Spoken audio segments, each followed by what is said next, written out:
Mega మేనల్లుడు సాయి ధరమ్ తేజ్ చివరిగా bro సినిమాలో పవర్ స్టార్ పవన్ కళ్యాణ్తో కలిసి ప్రేక్షకులను అలరించాడు. అంతకుముందు విరూపాక్ష సినిమాతో సాలిడ్ హిట్ కొట్టి 100 కోట్ల క్లబ్లో చేరాడు.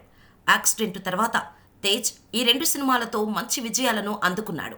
అయితే నెక్స్ట్ ప్రాజెక్టు విషయంలో మాత్రం కాస్త గ్యాప్ తీసుకున్నాడు. ఇప్పటికే గాంజా శంకర్ అనే సినిమా అనౌన్స్ చేశాడు. సంపత్ నందే డైరెక్షన్లో అనౌన్స్ అయిన ఈ సినిమా టైటిల్ కాంట్రవర్సీకి కారణమైంది. దీంతో కొన్ని కారణాల వల్ల ఈ ప్రాజెక్ట్ ఆగిపోయినట్టుగా వార్తలు వచ్చాయి.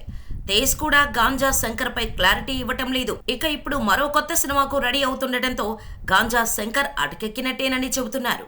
ఇటీవల సాయి దుర్గతేజ్ గా పేరు మార్చుకున్న తేజ్ ఇప్పుడు హనుమాన్ నిర్మాత నిరంజన్ రెడ్డితో ఓ సినిమా చేయబోతున్నాడు. ప్రైమ్ షో ఎంటర్టైన్మెంట్ పతాకంపై తెరకెక్కే ఈ సినిమాతో రాకేష్ అనే దర్శకుడు ఇంట్రడ్యూస్ కానున్నాడు.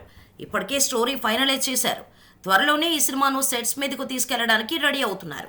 ఈ మూవీ 1940 కాలంలో పీరియాడిక్ బ్యాక్ డ్రాప్ లో భారీ బడ్జెట్ తో రూపొందనుందని సమాచారం.